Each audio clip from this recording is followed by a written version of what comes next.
basically, the Parent-Child Workshop started about 1979, and we'll go over here. And it started when Sandy Feinberg, who was a children's librarian at the time, had her own child. And she had a very, very hard time, which you're going to see a little bit in the, actually she's not in this movie, we're doing the short version of the movie because she ran out of time. But what happened is she was home, and she had a child that was fairly difficult, but not terrible. And she really had a hard time. And when she was home for that year, she said, we've got to do something in libraries. Libraries have to do something to support parents. And notice what I'm saying, support parents. I'm not saying libraries have to do something for infants and toddlers. Her goal was to support parents. So when you look at this, and you look at the continuum that Judy had and passed out and looked at that, where you are here, are you just child-directed from 3.5 up, and all the way across to, are you really parent and family focused from birth? And how do you move across this continuum? And for many, many libraries, the Parent-Child Workshop, way back when, realized, some of you probably don't even remember 1979, that there were no computers. I mean, there were a lot of things that were very different back then. So when you had a lot of questions, you weren't able to go to the computer, you weren't able to get onto the internet. And a lot of outgrowth came of this in terms of collaboration building and reaching out to other agencies, because we did not know the answers. As we talked about, we're not experts. I'm not a child development expert. I'm not a speech and language expert. So all these things started coming out, and we had to reach out, and a lot of things happened from that.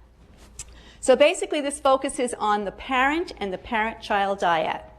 When you look at this, very, very different than a story time that focuses on the child. The other thing is that it's play-based and it's informal and it's developmentally appropriate.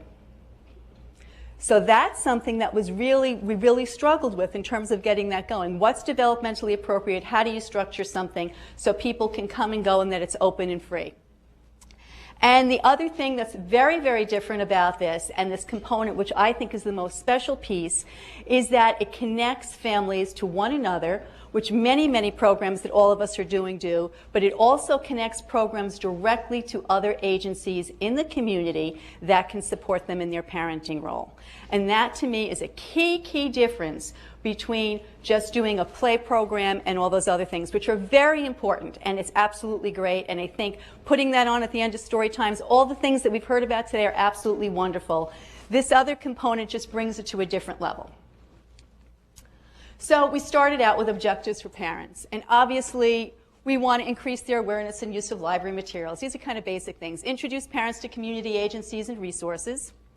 Lessen their sense of isolation. I'm just kind of reiterating what's been spoken about for the last 2 days. Increase their knowledge of child development and literacy. Support them in their first teacher role.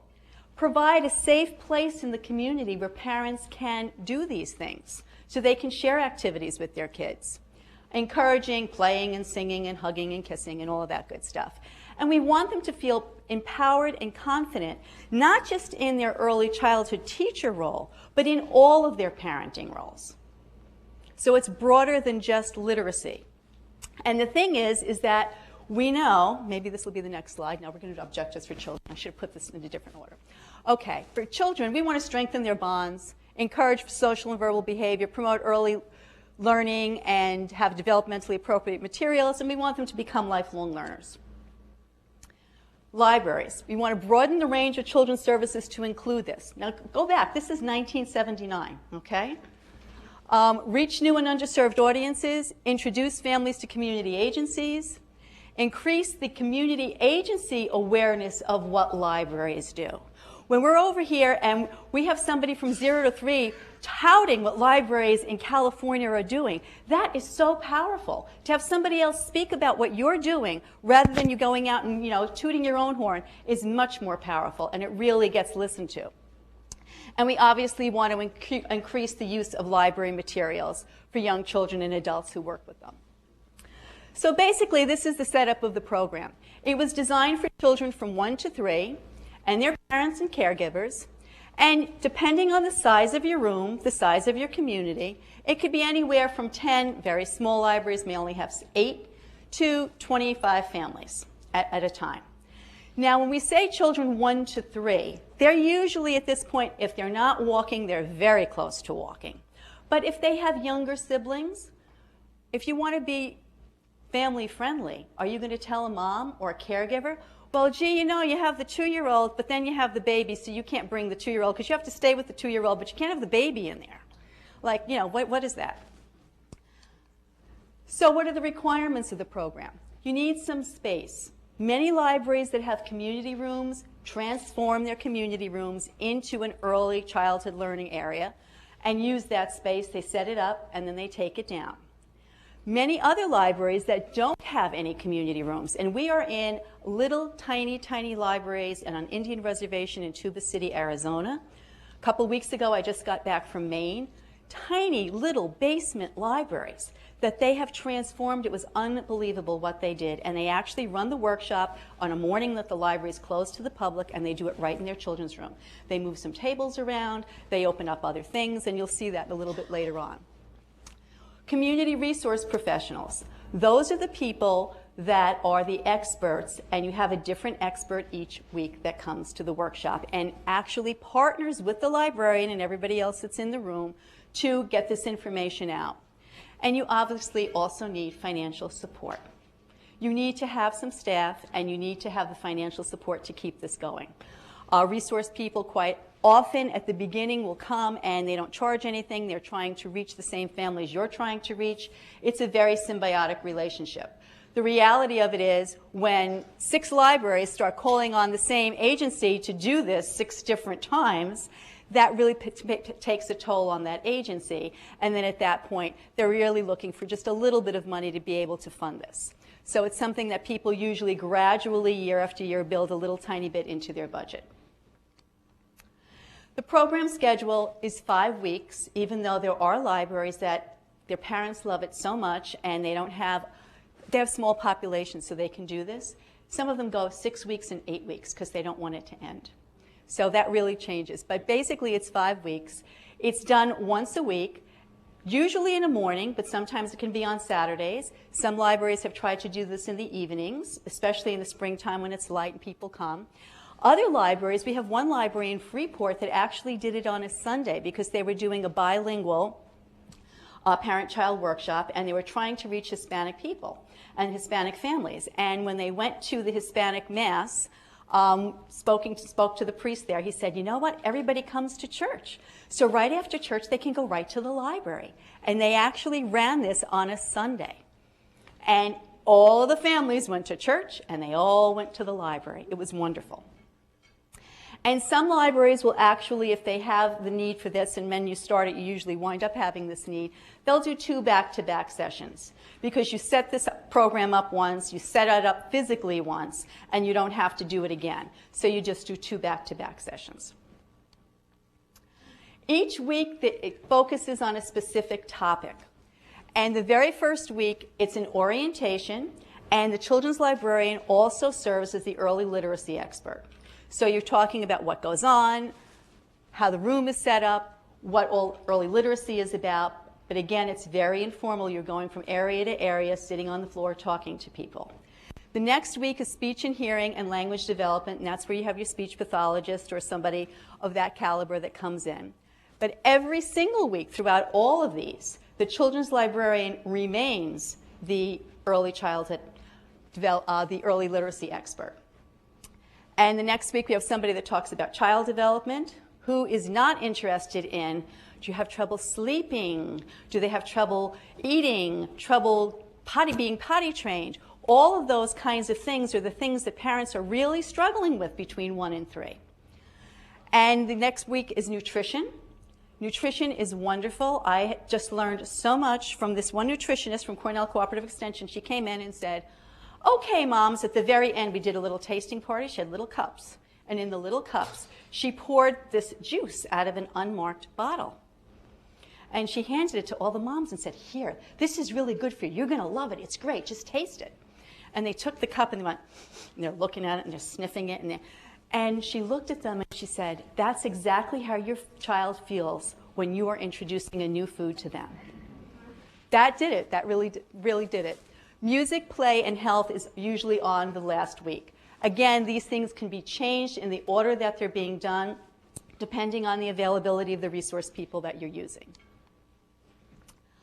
The room design. This is very, very crucial to the parent-child workshop. The room design is really critical. There's 3 major areas: a toy and play area, an art exploration area, and then a resources area. The environment is structured so that the toddlers do not have to be structured. And I'm going to say that again. The environment is structured so the toddlers do not have to be structured. This really meets their developmental need where they're going to walk in, be able to see all these different things, go over to play with whatever they want to play with, move from here to here to here. And what actually happens is they walk in that first week, and many of them are like pinballs. Ding, ding, ding, ding. They don't know where to go, what to do next. By the second week, they've checked it out. Then you can really see this one really likes this, that one really likes that. There are no chairs in the room. And because there are no chairs in the room, the parents are either standing there and they really don't know what to do, because they're not used to coming into a library program where, usually it's like you sit down or you do this, and we're orchestrating what they're supposed to do. We're kind of telling them what they're supposed to do. Nobody's telling them what they're supposed to do. So they are standing there feeling, gee, I'm not sure what to do. And that's part of what your librarian is going to be doing in terms of the facilitation, which we're going to get to in a little bit. So the toy and play area has different things that are right flat on the floor. You know those big ugly tables that we all have to set up for programs, the legs fold under, they're heavy ones. Some of them are lighter now. Those can be done flat on the floor. Other libraries have gotten really small little colorful mats that they put on the floor. And one would be infant toys. And you have all different kinds of infant toys there. Another one will have blocks and different kinds of building equipment. And then there's musical instruments, gross motor equipment. So that could be a slide, it could be a tunnel you crawl through, so any kind of gross motor type of thing. Transportation toys, which are also gross motor. Dramatic and social play, puzzles, and of course books. So these are what the areas look like. The art exploration area has different kinds of materials there. Usually each week you put out something a little bit different, and they're very open-ended materials. So there's Play-Doh, there's, just some crayons, there's finger painting, not all at once, just one thing each week so it doesn't get too crazy. But it's really open-ended use of materials. And what that does for parents is it gets parents to see that you don't have to do a product. It doesn't matter what something looks like at the end. There's nothing that says this is what we're going to do, this is what it's supposed to look like.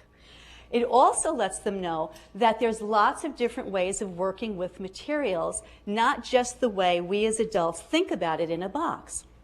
I happened to be at a family play site visit, and I was just observing, and they happened to have a parent-child workshop going on when I was there, which is usually not the case.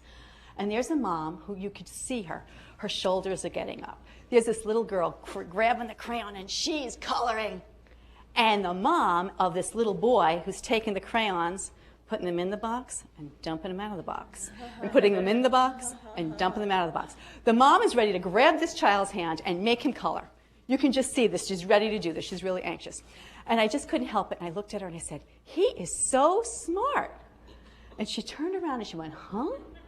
And I said, he's really learning that things come apart and they go back together again. He's learning how his world is organized. I said, he must be pretty close to 2. She goes, yeah, he's 21 months. And I said, yeah, that's kind of what they do at this age. And he's so smart. And look at how he's so determined and diligent. And he keeps doing this. And she's like, oh. And I said, and if you want to kind of support what he's doing, you can talk about the colors of the crayons he's putting in and out of the box. You can count the crayons as they're going in and out of the box. You can describe what he's doing when they're putting the crayons in and out of the box. And her shoulders went down. And all of a sudden, the crayons became a learning tool, even though he wasn't coloring with them. And the other thing that this does is it provides an opportunity for parents to casually share what's going on with themselves and their children and share concerns and information with the person behind that table. Now, we all know, if any of you do kind of craft things, you sit around, you do a craft, you're relaxed, and you just start to talk. Very casually, very informally. A lot of good stuff comes out when you do that. And the resource materials area has circulating materials for parents and materials for children from birth to about 5, because we want to have things for older and younger siblings that might be there. And information, upcoming library programs, free handouts, all of those kinds of things that people can take. This, by the way, is the only upright tables in the room. Everything else is on the floor. And I apologize, because when I flipped these slides around, this was actually in a portrait, in a landscape, not a portrait, or portrait, not a landscape mode. But this gives you an idea of what this is set up like. So you have things on the floor, you have your art activity table, you have your resource table, and people are coming in. And so you look at this, and you guys are probably saying, so what does the librarian do? You have all these kids coming in, and they're running from place to place to place, and the parents are kind of standing there the first week not being sure what they're supposed to do, and there's no chairs. And how many of you are wondering, gee, what does the librarian do? Because a lot of people say, well what is my role? What am I supposed to do? Because we're used to being the presenters. We're used to having the books and telling the stories, or leading whatever's going on with the instruments, or taking the scarves and saying, oh, this is what we can do, and giving them examples of how to do it. And we're going to get to what we're going to do right now. Every workshop needs this kind of staff. You need the librarian, you need your community resource professional, and you need a paraprofessional, somebody that works behind the art activity table. And that could be a volunteer, that could be lots of people, but it has to be the right kind of person. And all 3 people have to work very, very closely. This is a team. So you're working together as a team, so you can actually affect the facilitation of everything that's going on in the room, gather as much information about what's going on with these families and what these families' needs are, so you can really help facilitate what's going on and then meet their needs with materials or information and referral or whatever else is needed. And I'm just going to, can somebody tell me the time, please? I don't have a watch. 2:30. 2:30, okay, we're good. Okay. So I want to start with the role of the paraprofessional. They organize and coordinate the art experience. So they're the ones that set everything up. They're the ones that have all the materials out to make the Play-Doh. They're the ones that talk about making the Play-Doh as the kids are making the Play-Doh, letting the parents see that, gee, this isn't so messy, this isn't so terrible, and this is lots of fun, and there's lots of learning that goes on here. They facilitate the parent-child interaction. You know, if the parent is really trying to make the child do something big, oh, why don't you let her just try that? I think she's really doing a good job. They don't have to be child development experts, but just to kind of casually, subtly, gently intervene and say, oh, she's doing such a good job with that. Or, gee, maybe mom can help you if they're really having a hard time doing something, and if they are, it's probably not developmentally appropriate. But what you're doing, maybe mom can work with you with this, or show mommy what you did. So they're really trying to get the parent and the child together. And then supporting, they're listening to the parents, because the parents are talking to them, talking to each other. And so they're getting a lot of information about the families, and then they're supporting the librarian in the facilitator role by sharing that information very privately with the librarian. So the librarian is aware that, gee, you know, she talked that she didn't get to sleep all last night because the baby cried all night. She's really having a hard time. Or they just have a new baby in the family, and the 2-year-old is really having a hard time with it. And here we get to the role of the librarian. Oh, the resource professional. They're the educator and they're a family support provider. And this is something that's very, very important, because they do not know that this is not a presentation where I'm over here talking at you. They think that that's what they're going to do, because that's in many cases what they're used to doing. So we have to prepare them that that's not the case. So they circulate the room, share information, elicit concerns, answer questions that the individual parents have. So you're addressing individual needs. They're working as a community agent to make the parents aware of the agency and the services that their agencies provide. Because even though right now, parent A may not need anything like that, 6 months from now or a year from now, when she has a different child, or this child is into a different stage of development, they may very well be able to benefit from what that agency offers. Encouraging the parents to use all the community resources, the library, their agency, all the other agencies that are out there. Again, letting them know that they're not in a community by themselves, they're not isolated, there's a lot of support out there. Making referrals when appropriate. And appropriate doesn't necessarily mean that, gee, this child looks like it has a delay, I should do a referral. Appropriate also means when the parent is ready to hear that. So it's not like, oops, okay, there's something here, I saw your kid for 5 minutes, I'm referring them. Not at all, absolutely not. It's really working with that parent so that parent can then identify themselves that there's something going on with their child. And when you're in a room with 10 or 15 other children around your child's age, and you see that your child is not anywhere near doing what they're doing, and you deep down felt like, gee, there's something that's not quite right, that really helps you to say, you know what, there probably really isn't something. And then you get to talk to somebody else and it makes a difference. And then what's wonderful for us as librarians is that these specialists can actually share materials with us from their field. So if you want to know the best book on autism, or you want to know the best book on early language, that's not always reviewed in School Library Journal and Book List. And we don't have the time or the expertise, quite frankly, I don't, to know what the best book is on some of these things that would still be good for the layperson. There's a lot of stuff out there. Just like parents are hitting, bombarded with all kinds of things, so are we. And we know what is the best thing. So they're a wonderful source for that. The role of the librarian. It really changes. It's very, very different than anything else you've probably ever done in a program. You're not just an organizer getting it all together. You are real, and you're not a presenter. You're not up there with your books or with your flannel boards or whatever. You're a coordinator and a facilitator. And you're also a children's and parents services specialist, which is what you do on the floor every single minute that you're on the floor of your children's room. You're doing it in there, one-on-one in a program. So that part's not that different than what you're used to doing. As a coordinator, this you would do for any other program. You're going to select your materials and order your materials and equipment. So you have to figure out what fits into the room, all those kinds of things. But when you come to training, you learn all of that. Designing the layout of the room, publicizing the program, registering families, select and train staff in their new roles within the workshop. This is new for staff too. And you also want to prepare staff in the rest of your library that this is going to be happening, because it is a very different kind of a program, and it involves a lot of people on the staff, not just what's happening in the children's department. Identify and schedule and prepares weekly resource people. So preparing them means you have to let them know what you're expecting from them, what this looks like, that this is not a typical program that you've had before.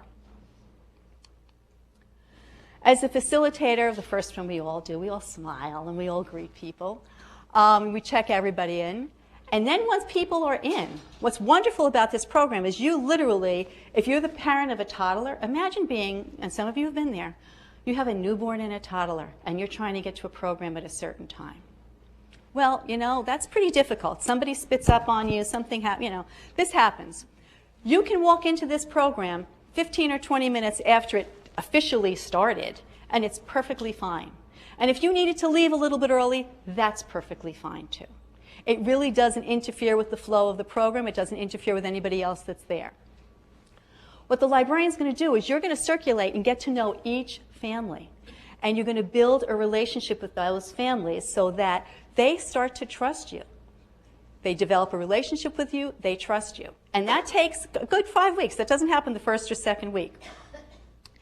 As you're doing this, you're going to walk around first and you're going to define the layout of the room. It's always going to look like this so they know what to expect. And, you know, we invite you to just play with your child, follow your child's lead. If I'm talking to you or a resource person is talking to you and your child darts across the room that way, it's perfectly okay for you to just leave us flat and go follow your child, because they're the important person in your life. We'll catch up with you later. So letting them know all of these kinds of things. Introducing the resource professional. Maintaining a comfortable and consistent flow of activity throughout the room. This is not something that just comes natural. You have to do this a few times. And I can, you know, I don't have time now, but I could share a lot of very funny stories about things that I've learned over, I've been doing this since 1982. So we've learned a lot of things over the years. Gently model how to utilize materials, but you're not modeling for a whole group. You may be over here and mom's not paying any attention to Johnny. And you come over here and you're going to sit on the floor and you're going to roll the ball to Johnny. And you're really sitting on the floor and you're like, oh, he does such a great job. Look at that eye-hand coordination. This is so wonderful. And you're talking to this mom and you're getting down and you're sitting and you're rolling. She's eventually looking down at you and then she's going to like get the idea, like you don't have to say anything. She will eventually get down and sit. And you'll say to Johnny, why don't you roll the ball to mommy? So you're engaging the parent to participate in some of the activities. And then you tell them what you have to tell them about what's going on, about the workshop, about who's going, the resource people that are going to be there, who's coming next week, find out what's going on in their lives, and then you move on to the next group. You also make sure that the resource person meets with every single family, gets around the room the same way the librarian does. You make the resource professional aware of any specific concerns you might know of. So if I say to somebody, you know, next week the speech and language person is coming, and a mom or dad says to me, well, you know, I really worry because he's not saying any words at all. And I'd say, well, that's something that you might want to, you want to talk to them about, and you can ask that specific question. But I will make sure ahead of time that I let that resource person know that mom A over there has a concern about this. So they make sure that they get to her. Encouraging, obviously, families to borrow materials. Making families aware of other things that are in the community and in the library. The old and children's services, when, even I remember like in the 70s, that's how old I am, you went in there and you just worried about what was going on in children's. You didn't even know half the time what was going on in adults because it really didn't matter to you all that much. But think about it. One of the major indicators of how children do is not just what they do and how parents do this, but it's economics. So if you have a family that does not have a GED, that can't read, all of these things, isn't it wonderful to be able to link them with the other services that either the library offers or other community agencies offer? And we've seen this time and time again where people went and got their GEDs, they went ahead and did things, they got good jobs, they went to career counseling at the library, had somebody write their resumes, and they learned about this very beginning at the parent-child workshop. They didn't go to the adult services department because they weren't comfortable. They didn't think the library had anybody that could help you write a resume or had a GED, a bi-mail GED program. So there's all of those kinds of things that you can connect people to. So if you build stronger families, you will actually be helping the children. If a parent is more educated, if a parent is more economically and the family is more economically stable, the family is going to be stronger. You conclude each session with a circle time, which we're all very, very good at. And you make parents aware of the following week's topics. As your children's and parents services specialist, we're doing, as I said, what you do on the floor normally anyway.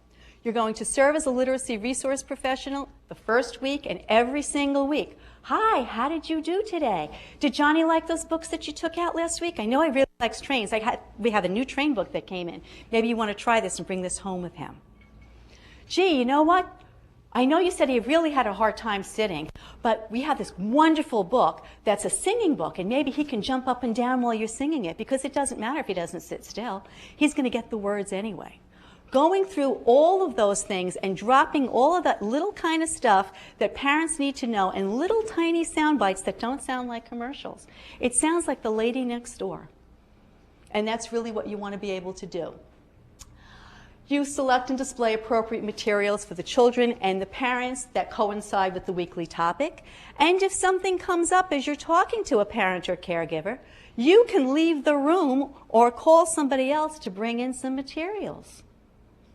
So they get what they want right then and there. And then obviously you want to elicit parent concerns and provide the parenting related reference and the information and referral that you'd be able to do for them. Okay. And what it comes down to is it's all about relationships. It's all about relationships between the parents and the children, between the librarian and the parents and the children, between the librarian and the resource professional. There are resource professionals that some libraries have been using for 20 years straight, and they love coming to the workshop. They love doing this. They just think it's absolutely wonderful because it's helping them meet their mission and their goals too. With your program staff, as I said, you have this little triumvirate of people that are really working together. And with the rest of your library staff, making them aware that this is happening, so that the adult services librarian can say to somebody, oh, well, you know, you have a little one here. Do you know about this? Why don't you go over to the children's room? They have this great program. And you're saying the same thing about some of the things that the adult services or the outreach librarians are offering, and you know all about that.